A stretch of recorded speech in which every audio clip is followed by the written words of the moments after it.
आपके YouTube channel आरोही maths academy पर आपका स्वागत है, जो आपके लिए लेकर आया है 9 से 12 तक एनसीईआरटी मैथमेटिक्स कंप्लीट सॉल्यूशन, जिसमें आज का हमारा टॉपिक रहेगा समाकलन।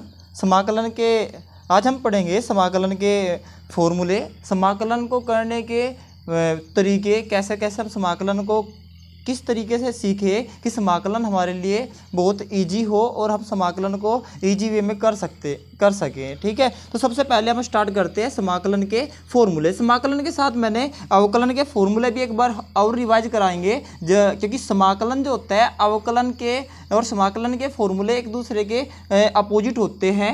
तो उसके अकॉर्डिंग सबसे पहले हम बात करते हैं अवकलन के फॉर्मूले। अगर हम करना हो x की पावर n का अवकलन तो उसका मान होता है n x की पावर n-1।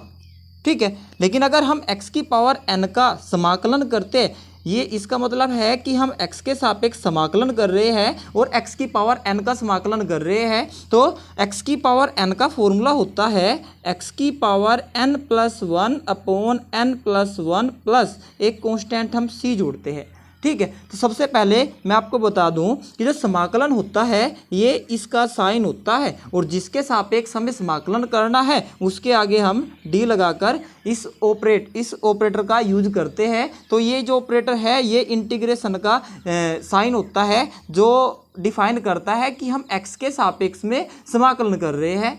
ठीक है, और इन दोनों फॉर्मूले से मैं कह सकता हूं कि जो अवकलन होता है, अवकलन क्या करता है, अगर कोई भी टर्म्स दिया है उनका वो अवकलन करके उनको छोटा करता है, जबकि समाकलन क्या करता है, कोई अगर टर्म दिया हुआ है उसको क्या करता है, उसका जैसे इंटीग्रेशन करेंगे तो इंटीग्रेशन करने के बाद वो उस टर्म को क्या कर देगा, तो बड़ा कर देता है। अर्थात अब सिंपल वे में कह सकते हैं कि अवकलन का मतलब घटाना और समाकलन का मतलब क्या होता है, जोड़ना होता है। ठीक है, तो सबसे पहले हम बात करते हैं e की पावर x के अवकलन की। जो e की पावर x का अवकलन होता है वो होता है e की पावर x। ठीक है, और e की पावर x इसको बोलते हैं हम एक्सपोनेंशियल। इसकी पावर अगर e की पावर x का हम समाकलन करते हैं तो वो भी e की पावर x ही होगा और प्लस में एक कांस्टेंट c। अब हमारा क्वेश्चन आता है कि जो ये कांस्टेंट c है ये किस लिए जोड़ा जाता है, इसको बोलते हैं हम अनिश्चित समाकलन। इसमें लिमिट नहीं दी हुई है।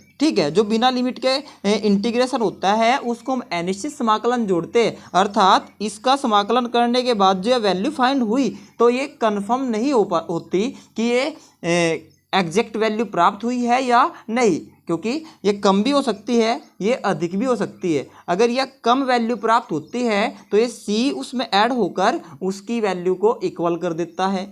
अगर यह वैल्यू अधिक प्राप्त होती है तो ये c उसमें सब्सट्रैक्ट होकर उस वैल्यू को प्योर वैल्यू को फाइंड करने में कार्य करता है। अर्थात ये अनिश्चित समाकलन, जहाँ भी हम अनिश्चित समाकलन करेंगे वहाँ पर समाकलन करने के बाद हम एक कांस्टेंट c का जरूर यूज करेंगे, क्योंकि ये उसको क्या करेगा, अगर वैल्यू अधिक प्राप्त हो रही है तो उसमें सब्सट्रैक्ट होकर प्योर वैल्यू गेट कराएगा। अगर वैल्यू कम प्राप्त हो रही है तो उसमें ऐड होकर हमें प्योर वैल्यू प्राप्त कराएगा। ठीक है, इसके बाद हम बात करते हैं a की पावर x के अवकलन की। a की पावर x का अवकलन होता है a की power x into log a।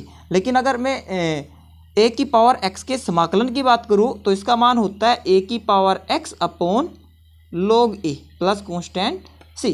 उसके बाद मैं बात करता हूँ log x के अवकलन की। अगर log x का अवकलन करते हैं तो 1/x प्राप्त होता है। इसी प्रकार अब समाकलन इसका अपोजिट है, जो ये अवकलन का साइन है, अगर मैं इसको इक्वल के इधर भेजता हूँ तो इधर आकर इंटीग्रेशन का साइन बन जाता है। ठीक है, और अगर मैं 1/x का इंटीग्रेशन करूँ तो ये प्राप्त होगा हमें log x plus constant c। उसके बाद अगर हम किसी कांस्टेंट मैंने पहले भी बताया था, कांस्टेंट उन टर्म्स को मानेंगे जिसके सापेक्ष हम अवकलन कर रहे हैं या समाकलन कर रहे हैं, अगर वो टर्म उसकी मल्टीप्लाई में न हो। अर्थात अगर यहाँ कोई टर्म लिख रहा है और उसकी मल्टीप्लाई में x नहीं है, ठीक है, तो x के सापेक्ष अवकलन करने पर वह टर्म कांस्टेंट कहलाएगा। ठीक है, और कांस्टेंट का हम जब अवकलन करेंगे तो कांस्टेंट का अवकलन होता है 0। लेकिन अगर कांस्टेंट का हम समाकलन करते हैं तो कांस्टेंट तो रहता है एज इट इज। ठीक है, उसके इनटू में x आ जाता है और प्लस एक कांस्टेंट c।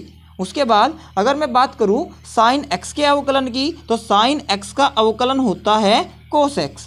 इस ऑपरेटर को अगर मैं इधर भेजता हूँ तो इंटीग्रेशन होगा, अर्थात अगर कोस एक्स का इंटीग्रेशन करना हो तो कितना गेट होगा, साइन एक्स। तो हम कह सकते हैं कोस एक्स का समाकलन साइन एक्स प्राप्त होगा। अगर मैं साइन एक्स का समाकलन करता हूँ तो साइन एक्स का समाकलन होता है, अवकलन होता है माइनस के साइन एक्स। कोस एक्स का अवकलन होता है माइनस के साइन एक्स। अगर मैं इसको इधर भेज दूँ यानी कि साइन एक्स का समाकलन करूँ तो माइनस चिन्ह इधर आ जाएगा, तो साइन एक्स का समाकलन होगा माइनस के कोस एक्स प्लस सी। उसके बाद मैं बात करता हूँ टेन एक्स की। टेन एक्स का अवकलन होता है सेक स्क्वायर एक्स। अगर मैं सेक स्क्वायर एक्स का समाकलन करूँ तो क्या ज्ञात होगा, टेन एक्स। अर्थात सेक स्क्वायर एक्स का अगर हम समाकलन करेंगे तो हमें प्राप्त होगा टेन एक्स। ठीक है।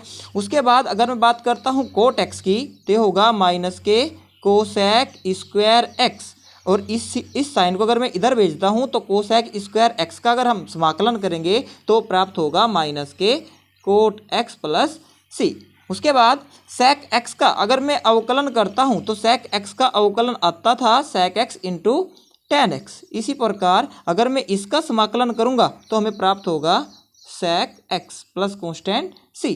कोसेक एक्स का अगर हम अवकलन करते थे तो ये प्राप्त होता था माइनस के cosec x into cot x. अगर मैं इसका समाकलन करूँगा तो माइनस साइन इधर आ जाएगा, तो ये प्राप्त होगा माइनस के कोसेक एक्स प्लस के कॉन्स्टेंट सी। उसके बाद साइन इनवर्स एक्स का अवकलन होता है 1/√1 माइनस एक्स स्क्वायर। अगर मैं इसका समाकलन करूं तो ये होगा हमारा साइन इनवर्स एक्स प्लस सी। कोस इनवर्स एक्स का अगर हम अवकलन करते थे तो -1/√1 माइनस एक्स स्क्वायर ज्ञात होता था। अगर मैं इसका इंटीग्रेशन करूं तो क्या आएगा, कोस इनवर्स एक्स प्लस सी। टैन इनवर्स एक्स का अवकलन करते हैं तो ये आता है 1/1 प्लस एक्स स्क्वायर। लेकिन अगर 1/1 प्लस एक्स स्क्वायर का मैं समाकलन करूं तो क्या ज्ञात होगा, टैन इनवर्स एक्स प्लस सी। कोट इनवर्स एक्स का अवकलन करते हैं तो -1/1 प्लस एक्स स्क्वायर प्राप्त होता है। अगर मैं इसका समाकलन करूं तो ये प्राप्त होगा कोट इनवर्स एक्स प्लस सी।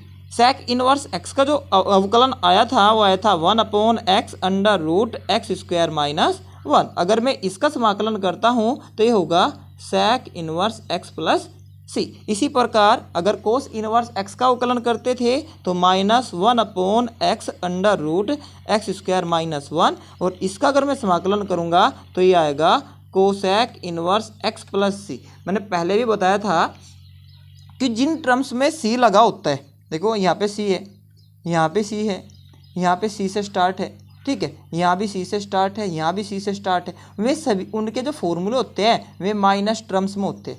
इसका भी माइनस में फॉर्मूला है, इसका भी माइनस में फॉर्मूला है, इसका भी माइनस में फॉर्मूला है, और कोसेक इनवर्स एक्स का करेंगे तो इसका भी माइनस में फॉर्मूला है। अर्थात हम याद रख सकते हैं कि जिनमें त्रिकोणमिति के जिन फलन सी से स्टार्ट होते हैं उनका हम अगर अवकलन करते हैं या अवकलन करने पर वे क्या ज्ञात होते हैं, हमें माइनस के प्राप्त होते हैं। ठीक है, अगर हम अवकलन के फॉर्मूले से समाकलन के फॉर्मूले इस प्रकार पढ़े तो शायद समाकलन के फॉर्मूले याद करना आसान होगा। ठीक है, उसके बाद हम बात करते हैं नेक्स्ट फॉर्मूलों की। नाउ अब मैं बात करता हूँ tan x के समाकलन की। जो tan x होता है उसका समाकलन होता है log sec x plus c, या फिर इसको मैं लिख सकता हूँ, इसका एक formula minus log cos x plus सी भी होता है। ठीक है, इसके बाद अगर मैं बात करता हूँ कोट x के समाकलन की तो इसका फॉर्मूला होता है log sin x प्लस सी। ठीक है, इसके बाद अगर मैं बात करता हूँ sec x के फॉर्मूले की तो इसका फॉर्मूला होता है log sec x plus tan x plus c. अगर मैं बात करता हूँ कोसेक x के समाकलन की तो इसका फॉर्मूला होता है log cosec x minus cot x plus c, या फिर एक इसका formula log tan x/2 plus सी भी होता है। ठीक है, अब मैं बात करता हूँ 1/x² प्लस a² की, तो हमें एक फॉर्मूला पड़ा था 1/1 प्लस x² का, होता था tan इनवर्स के पदों में। तो ये भी इसमें 1 के स्थान पे a आया हुआ है, तो ये फॉर्मूला होगा 1/a tan इनवर्स x/a का। प्लस का कॉन्स्टेंट सी। उसके बाद 1 अगर x square minus A square लिखा हुआ है तो इसका फॉर्मूला होता है 1/2a log x माइनस ए अपॉन एक्स प्लस ए प्लस कॉन्स्टेंट सी। ठीक है, अगर लिखा हुआ है 1/a square minus x square, इसका समाकलन करना है तो इसका फॉर्मूला होता है 1/2a log a plus x upon a minus x plus constant सी। अगर 1/√a square minus x square लिखा हुआ है, ये साइन के पदों में था, यहाँ पे 1 लिखा हुआ था 1 माइनस एक्स स्क्वायर, तो ये साइन का ही फॉर्मूला होता है, लेकिन साइन इनवर्स इसमें होता है x upon A plus constant सी। ठीक है, उसके बाद मैं बात करता हूँ 1/√a square plus x square के समाकलन की, तो इसका फॉर्मूला होता है log x plus under root के अंदर जो लिखा हुआ था वो as it is plus constant सी। अगर 1/√x square minus A square के फॉर्मूले की बात करूं तो ये होता है log x plus under root x square minus A square plus constant C. उसके बाद अगर under root x square plus A square लिखा हो तो इसका फॉर्मूला होता है x/2 अंडर रूट में जो लिखा है वो as it is plus A square by 2। उसके बाद log x plus under root में जो लिखा हुआ है वो एज इट इज और प्लस कॉन्स्टेंट सी। उसके बाद मैं बात करता हूँ under root x square minus A square के फॉर्मूले की, तो ये फॉर्मूला था x/2 under root x square minus A square minus A square by 2 log x plus under root में जो लिखा हुआ है वो as it is plus constant C. उसके बाद मैं बात करता हूँ A square minus x square की, तो उसका फॉर्मूला होता है x/2 under root a square minus x square. ठीक है, plus A square by 2 sine inverse x upon A plus constant C. ये टोटल फॉर्मूले हैं जो 12th के समाकलन में यूज होंगे। इससे बाहर एक भी फॉर्मूला समाकलन में 12th के समाकलन में इससे बाहर एक भी फॉर्मूला यूज नहीं होगा। ये कंप्लीट फॉर्मूले हैं समाकलन के। ठीक है, उसके बाद हम बार बार 1/√x का समाकलन करना होता है तो हम इसका डायरेक्ट याद रख सकते हैं। इसका समाकलन होता है 2√x प्लस कॉन्स्टेंट सी। ये आता है हमारा x की पावर n dx वाले फॉर्मूले से। इस फॉर्मूले से हमें इसका समाकलन ये प्राप्त होता है। ठीक है, इसी प्रकार अगर 1/x की पावर 2 का समाकलन करना हो तो इसका समाकलन होता है माइनस के 1/x प्लस के कॉन्स्टेंट से। ठीक है, तो ये जितने फॉर्मूले हैं ये सब टोटल फॉर्मूले हैं 12th के इंटीग्रेशन के। इससे बाहर एक भी फॉर्मूला 12th के इंटीग्रेशन में यूज नहीं होगा। अब हम बात करते हैं इंटीग्रेशन को करने के लिए कुछ ट्रिक्स की, कुछ रूल्स हैं। ठीक है, जो रूल्स हमें इंटीग्रेशन को करने में सहायक होंगे और इंटीग्रेशन जिसके द्वारा हम क्या कर सकते हैं, आसानी से कर सकते हैं, हल कर सकते हैं इंटीग्रेशन को। ठीक है, तो उसके बाद हम बात करते हैं अब उन रूल्स की।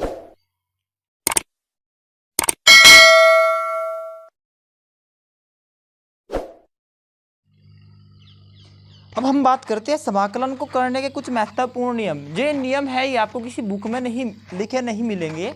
ठीक है, तो इसको आप यहीं से कर सकते हैं। तो सबसे पहले हम फर्स्ट नियम की बात करते हैं। अगर हमें समाकलन करना है तो समाकलन करते समय यदि किसी पद को यानी कि टर्म को हमें x मानकर समाकलन करना है तो केवल और केवल उसी पद को हम x मानकर समाकलन कर सकते हैं जिस पूरे पद में x की घात 1 हो, अर्थात रेखिक बहुपद को ही हम x मानकर उसका समाकलन कर सकते हैं। ठीक है, अगर रेखिक बहुपद नहीं है और उसका समाकलन करना है तो उसका समाकलन हम प्रतिस्थापन विधि द्वारा करते हैं। ठीक है, देखो जैसे एग्जाम्पल है, मुझे समाकलन करना है साइन 3x dx का। ठीक है, लेकिन मेरे पास फॉर्मूला है साइन x का। अब यहाँ पे x के स्थान पर 3x आया हुआ है, लेकिन साइन x का फॉर्मूला मेरे पास है, तो हम इसका अब हमें समाकलन करना है तो हम क्या करते हैं, इस पूरे टर्म को ऐसा मानते हैं कि ये पूरा टर्म क्या है, x है। साइन x का समाकलन हम करते हैं माइनस के कोस x, और जिसको हम x मानते हैं उसका डिफ्रेंशिएशन अवकलन करते हैं, लेकिन उसके डिनोमिनेटर में करते हैं, यानी कि इसके हर में उसका हम क्या करते हैं, अवकलन करते हैं, और प्लस में कांस्टेंट c। तो ये होगा माइनस के कोस 3x अपॉन 3 तो कांस्टेंट है, एज इट इज रहेगा। अगर x की पावर 1 का मैं इंटीग्रेशन करूं, डिफ्रेंसिएशन करूं, तो x का अवकलन 1 था, तो 3 इंटू 1 प्लस कांस्टेंट c, तो हमारा इसका आंसर आएगा माइनस के कोस 3x अपॉन 3 प्लस c। ठीक है, अर्थात अवकलन में क्या होता था, अगर मैं अवकलन का कोई क्वेश्चन लिखूं तो मुझे लिखा साइन x की पावर 3 प्लस 1। ठीक है, इसका मुझे अवकलन करना है, तो मैं क्या करूँ था कि dy अपॉन dx करना है। साइन इस पूरे को x मान लेते थे, साइन x का अवकलन करते थे तो x की पावर 3 प्लस 1 साइन x का कोस x, और जिसको हम x मानते थे उसकी मल्टीप्लाई में तो तब तक अवकलन करते थे जब तक मैन फॉर्मूला अप्लाई न हो जाए। तो देखियो को x की पावर 3 का हम जब अवकलन करेंगे आएगा 3x² और 1 का करेंगे तो 0 हो जाएगा, तो हमारा फाइनली आंसर आएगा कोस x की क्यूब प्लस 1 dy/dx। लेकिन इंटीग्रेशन में हम उसी टर्म को x मानकर उसका इंटीग्रेशन करते हैं जिस टर्म में x की पावर 1 हो। ठीक है, अगर x की पावर 1 से अधिक है तो उसे करने के लिए हम प्रतिस्थापन विधि का यूज करते हैं। ये पहला पॉइंट है। ठीक है, ऐसे एक और एग्जाम्पल हम लेते हैं, जिसे मुझे समाकलन करना है। एग्जाम्पल है सेकंड, मुझे समाकलन करना है x प्लस 2x प्लस 1 की पावर 3, इसका समाकलन करना है। तो मैं इस पूरे टर्म को x मान सकता हूं, क्यों? क्योंकि इस पूरे टर्म में क्या चीज़ है, x की पावर 1 है, और केवल x बहुपद, रेखिक बहुपद को मानना है, नहीं तो न तो त्रिकोणमिति के, अगर कोई भी त्रिकोणमिति का फलन है ना तो उसको x मानकर आप कर सकते हो। ठीक है, न अदर किसी को x मानकर आप कर सकते हो, केवल और केवल x उसी को मानना है जो रेखिक बहुपद हो। तो ये रेखिक बहुपद है, इसमें x की पावर 1 है, तो मैं इस पूरे को x मान सकता हूँ। x की पावर 3, x की पावर n के अकॉर्डिंग ये फॉर्मूला होगा, x की पावर 3 का हम समाकलन करेंगे 3 प्लस 1 अपॉन 3 प्लस 1। उसके बाद जिसको मैं x मानता हूँ उसका अवकलन करता हूँ, लेकिन अपॉन में, डिवाइड में, तो हम इसका अवकलन करेंगे और प्लस एक कांस्टेंट c। जब मैं इसका अवकलन करूंगा तो इसका अवकलन आएगा 2 प्लस 0 यानी कि 2 आ जाएगा, तो हमारा फाइनली आंसर होगा 2x प्लस 1 की पावर 4 अपॉन ये 4 और 4 की 2 में मल्टीप्लाई हो जाएगी, और प्लस कांस्टेंट c यानी कि 2x प्लस 1 की power 4 upon 8 plus constant c। ये हमारा फर्स्ट रूल था। ठीक है, अगर किसी को ये समझ नहीं आया है तो प्लीज़ कमेंट करके बता दे। ठीक है, अगर आप हमारे चैनल पर नए हो तो प्लीज़ हमारे चैनल को सब्सक्राइब जरूर कर दे। ठीक है, अब हम बात करते हैं साइन स्क्वायर एक्स, त्रिकोणमिति के वे फलन, जैसे साइन हो गया, कोस हो गया, टेन हो गया, कोट हो गया। ठीक है, जिनकी क्यूब दी रखी है, जैसे स्क्वायर दे रखी है, साइन स्क्वायर एक्स हो गया, कोस स्क्वायर एक्स हो गया, टेन स्क्वायर एक्स हो गया, साइड की क्यूब एक्स हो गया, कोस की क्यूब एक्स हो गया, टेन की क्यूब एक्स हो गया। इनका क्वेश्चन जरूर पेपर में मिलता है। ठीक है, और इनका हम समाकलन करने के लिए, इनका हम डायरेक्ट समाकलन नहीं कर सकते। ठीक है, तो इनका समाकलन करने के लिए हम सर्व समीकरणों से इनका मान निकालकर उसका समाकलन करते हैं।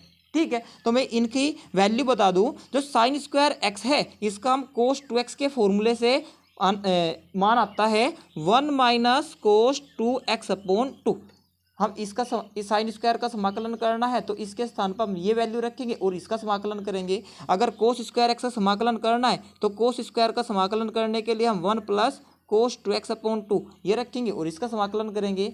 टेन स्क्वायर एक्स का समाकलन करना है तो इसके समाकलन के लिए हम सेक स्क्वायर एक्स माइनस 1 इसका यूज करेंगे और इसका समाकलन करेंगे। अगर साइन की क्यूब एक्स का समाकलन करना है तो साइन 3x के फॉर्मूले से हम इसका मान निकाल लेंगे, जो आएगा 3 साइन एक्स माइनस 4 साइन की क्यूब साइन 3x अपॉन 4, ये इसकी वैल्यू निकाल लेंगे। 3 sine x minus sine 3x, 3 sine x minus sine 3x upon 4, इसका हम समाकलन करेंगे। अगर कोस 3x का करना है तो इसी प्रकार कोस की क्यूब x का करना है तो कोस 3x से इसका मान निकाल लेंगे और उसका समाकलन करेंगे। इसका मान होगा 4 कोस 3x माइनस 3 प्लस 3 कोस x अपॉन 4, हम इसका समाकलन करेंगे। ठीक है, ऐसे ही टेन की क्यूब का अगर समाकलन करना है तो टेन 3x से टेन की क्यूब x का मान निकाल लेंगे और उसका समाकलन करेंगे। ठीक है, जैसे एग्जाम्पल से हम सीखते हैं, मुझे समाकलन करना है। क्वेश्चन दिया है साइन स्क्वायर एक्स का इंटीग्रेशन करना है। तो जैसे ही आपको एक क्वेश्चन दिखे, आप इसको x नहीं मान सकते। मैंने अभी बताया कि हम केवल और केवल उसी को x मानेंगे जो बहुपद हो और रैखिक बहुपद हो। ये त्रिकोणमिति का फलन है। कभी बहुत से बच्चे गलती क्या करते हैं, इसको x मानते हैं, x की पावर 2 का समाकलन, x की पावर 3/3, और जिसको हम x मानते हैं उसका अवकलन कर देते हैं। लेकिन समाकलन में ये बात ध्यान रखनी है कि हम केवल और केवल उसी को x मानते हैं जो रैखिक बहुपद हो। ठीक है, तो हम इसको x मानकर नहीं कर सकते, इसलिए हम क्या करेंगे, साइन स्क्वायर x का मान त्रिकोण जो सरसमीका होती है cos 2x की, वहाँ से इसका मान निकाल लेंगे, जो इसकी वैल्यू आएगी वो आएगी 1 माइनस cos 2x/2 dx। ये कैसे आई, एक cos 2x का फॉर्मूला होता है 1 माइनस 2 साइन स्क्वायर एक्स। हमें इसकी वैल्यू निकालनी है, माइनस का है, इधर आकर प्लस का हो जाएगा 2 साइन स्क्वायर एक्स। ये प्लस का है, उधर जाकर माइनस का हो जाएगा, 2 मल्टीप्लाई में है, इधर डिवाइड में चले जाएगा। तो इस प्रकार हम इसकी वहाँ से वैल्यू प्राप्त कर लेते हैं। अब इसका मान ये रखा, हमें इसका समाकलन करना है, 1/2 कॉन्स्टेंट है, हमें समाकलन करना है 1 माइनस cos 2x और इसका dx। 1 कांस्टेंट है, मुझे कांस्टेंट का फॉर्मूला लिखवाया कि जहाँ भी कांस्टेंट होगा कांस्टेंट एज इट इज रहेगा और वहाँ पे उसकी मल्टीप्लाई में x आ जाएगा, यानी कि 1 की मल्टीप्लाई में x, और 1 को हम किसी की मल्टीप्लाई में नहीं दिखाया करते क्योंकि ऑलरेडी सभी की मल्टीप्लाई में 1 होता है। ठीक है, कोस इसको हम x मानते हैं, कोस x का समाकलन साइन x होता है, और जिसको हमने x माना, देखिए एक कैसा है, एक रैखिक बहुपद है, तो इसलिए हमने इसको x मान लिया। ठीक है, अब इसको हम जिसका x मानते हैं उसका हम दोबारा अवकलन करते हैं अपोन में प्लस कांस्टेंट c, तो हमारा फाइनली आंसर आएगा x माइनस साइन 2x/2 और प्लस कांस्टेंट c। ये हमारा रूल नंबर 2 था। ठीक है, अगर आपको हमारे नियम अच्छे लग रहे हो तो प्लीज़ जितना हो सकते हैं इसको सब्सक्राइब और शेयर ज़रूर कर दे। ठीक है, अब हम नेक्स्ट नियम की बात करते हैं। अब हम बात करते हैं नियम नंबर 3 की।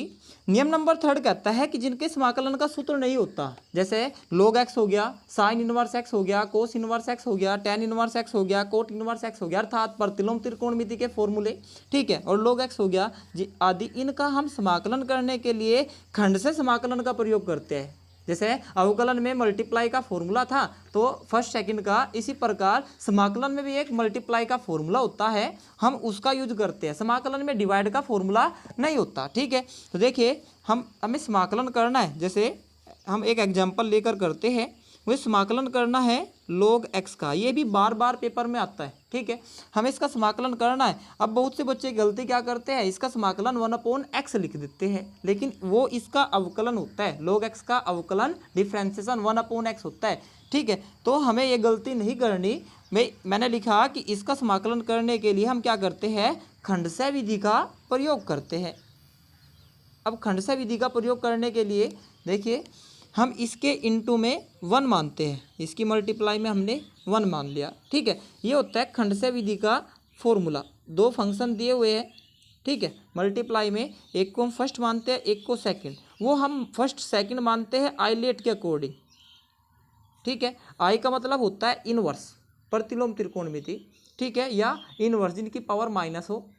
उसके बाद एल का मतलब होता है लोगरिदम, लोग वाले टर्म्स। ठीक है, उसके बाद अलजेब्रिक, बीजगणितीय, और टी का मतलब होता है त्रिकोणमिति, ट्रिग्नोमेट्री, और एक्सपोनेंशियल का मतलब होता है e की पावर x वाले टर्म। तो इसके अकॉर्डिंग जो भी हमें शुरू में प्राप्त होता है, अर्थात सपोज करो हमें एक इनवर्स का और एक एक्सपोनेंशियल का टर्म्स दिया हुआ है, हमें इसमें फॉर्मूला अप्लाई करना है, तो हम इनवर्स को फर्स्ट और एक्सपोनेंशियल को सेकंड मान लेंगे।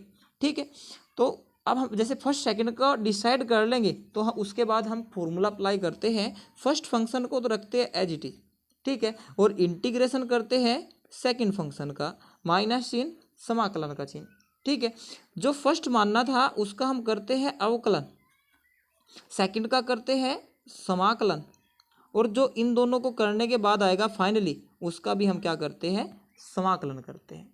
ठीक है, तो ये हमारा फर्स्ट सेकंड का फॉर्मूला होता है। आई का मतलब इनवर्स, एल का मतलब लोगरिदम, ए का मतलब अलजेब्रिक, टी का मतलब त्रिकोणमिति, ट्रिग्नोमेट्री, और ई का मतलब एक्सपोनेंशियल, एक्सपोनेंशियल ई की पावर एक्स, ए की पावर एक्स वाले टर्म्स। ठीक है, अब देखियो हमें इसका समाकलन करना है, तो मैं क्या करता हूँ, अब ये तो लोगरिदम है, ठीक है, ये एक संख्या है तो लोगरिदम इनवर्स लोगरिदम बाद में इनवर्स का कोई टर्म नहीं है तो लोगरिदम फर्स्ट में पढ़ रहा है, इसलिए मैं इसको फर्स्ट मानता हूँ और इसको सेकंड मानता हूँ। इस फॉर्मूले के अकॉर्डिंग फर्स्ट फंक्शन को हम एज इट इज रखते हैं और सेकंड का समाकलन करते हैं, यानी कि 1 का समाकलन करेंगे, माइनस चिन्ह, समाकलन का चिन्ह, फर्स्ट का हम करते हैं अवकलन और सेकंड का इसकी मल्टीप्लाई में हम करते हैं समाकलन, और इन दोनों का जो करने के बाद फाइनली आएगा उसका हम करते हैं समाकलन।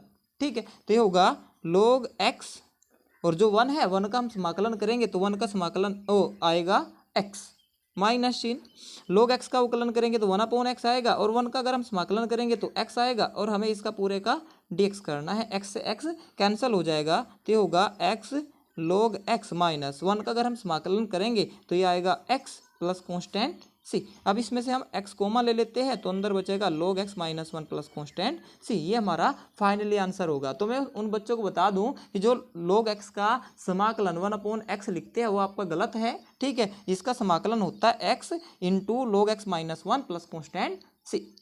अब इसके बाद मैं नियम नंबर 4 की बात करता हूँ। नियम नंबर 4 में दिया हुआ है कि जिनके अंश न्यूमरेटर हर के साथ कुछ समानता रखते हो, जिनके न्यूमरेटर डिनोमिनेटर के साथ कुछ सिमिलरिटी रखते हो, समानता रखते हो, तो उनका इंटीग्रेशन करने के लिए हम न्यूमरेटर यानी कि अंश को डिनोमिनेटर हर के जैसा ही बनाकर उसका समाकलन करते हैं।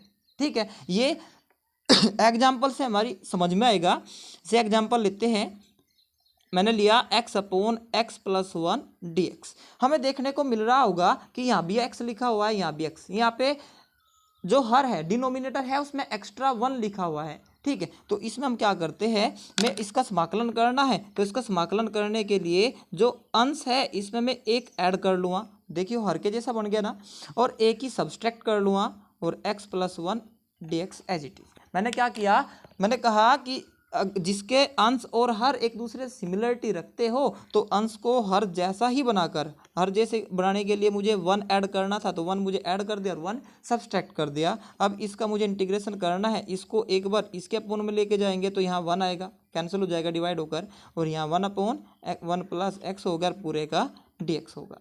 ठीक है, मुझे 1 का इंटीग्रेशन करना है तो 1 का इंटीग्रेशन क्या होता है, x होता है, माइनस 1/, इस पूरे टर्म को मैं क्या मान सकता हूँ, x मान सकता हूँ। क्यों, क्योंकि इस पूरे टर्म में x की पावर 1 है तो 1/x का समाकलन होता है log 1 + x। जिसको हमने x माना उसका अगर मैं इसके अपोन में मल्टीप्लाई इसकी डिवाइड में अवकलन करूँ तो 1 का अवकलन 0 होगा और x का अवकलन 1 होगा, प्लस में कॉन्स्टेंट c। तो हमारा फाइनली आंसर आएगा x minus log 1 + x plus constant c। ठीक है, ऐसे ही एक एग्जाम्पल लेते हैं। एग्जाम्पल लिया मैंने, i बराबर क्वेश्चन है cos x + 1 dx। बहुत बार एग्जाम में आया हुआ है ये भी क्वेश्चन। ठीक है, तो इसको करने के लिए अब अंश और हर यानी न्यूमरेटर और डिनोमिनेटर दोनों सिमिलर है एक दूसरे के कुछ, तो अब इसमें एक ऐड हो रहा है तो इसलिए मैंने एक ऐड किया और एक सब्सट्रैक्ट कर दिया। ठीक है, एक बार मैं इसके अपोन में लेके जाऊंगा तो यहाँ तो हो जाएगा 1 जब मैं इस पूरे के अपोन में लेके जाऊंगा, और जब मैं इसके अपोन में लेके जाऊंगा तो 1/1 प्लस cos x और इस पूरे का dx। अब 1 का तो इंटीग्रेशन x हो जाएगा। ठीक है, हमें इसका इंटीग्रेशन करना है। 1 प्लस cos x का एक फॉर्मूला लिखवाया था, जो फॉर्मूला होता है 2 cos² x/2। डिफ्रेंसिएशन में फॉर्मूला बताया था, 2 कॉमन आएगा, ये cos² अंश में जैसे जाएगा तो sec² x/2 हो जाएगा। ठीक है, अब x तो एज इट इज, 1/2 भी एज इट इज, sec² इसको मैं x मान सकता हूँ क्योंकि ये लीनियर बहुपद है। ठीक है, sec² x का जब हम समाकलन करेंगे तो ये आएगा sec² x का tan x। अब जिसका हमें x मानते हैं उसका अवकलन करते हैं इसके हर में, प्लस कॉन्स्टेंट c। अब देखियो ये तो x एज इट इज रहेगा, -1/2 tan x/2, और x/2 का जब अवकलन करेंगे तो 1/2 आएगा, इससे कैंसिल हो जाएगा, प्लस c। तो हमारा आंसर आएगा x minus tan x/2 plus के कॉन्स्टेंट c। ये हमारा नियम नंबर 4 था। ठीक है, अब मैं बात करता हूँ नियम नंबर 5 की। जो नियम नंबर 5 है वो दिया है नियम 5। अब नियम नंबर 5 क्या कहता है, नियम नंबर 5 में एक फॉर्मूला है। अगर ये तो है हमारा हर, जिसको हम डिनोमिनेटर बोलते हैं, अगर हर का डिफ्रेंसिएशन, ठीक है, उसके अंश में लिखा हुआ है न्यूमरेटर में, यानी कि हर का, डी का मतलब होता है डिफ्रेंसिएशन। अगर अंश में लिखा हुआ है, ये यहाँ लिखा हुआ है डिनोमिनेटर, हर डिनोमिनेटर का डिफ्रेंसिएशन न्यूमरेटर में अगर लिखा हुआ है तो इसका हमारा आंसर होता है log हर, यानी कि log डिनोमिनेटर प्लस कांस्टेंट सी।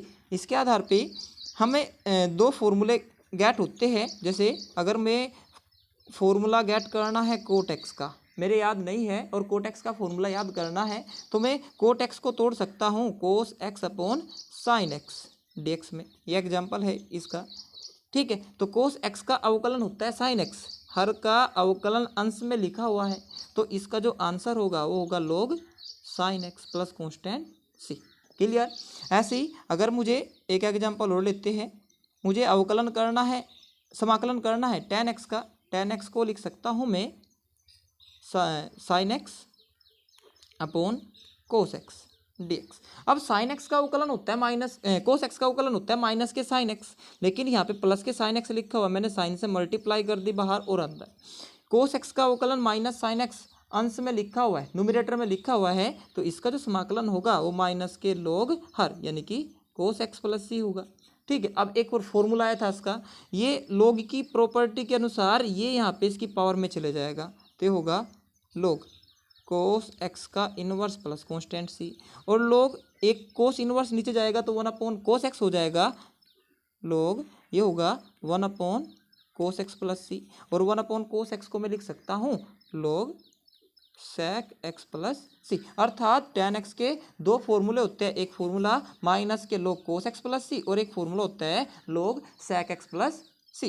ये नियम नंबर 5 था। ठीक है। अब एक नियम और है, नियम नंबर 6।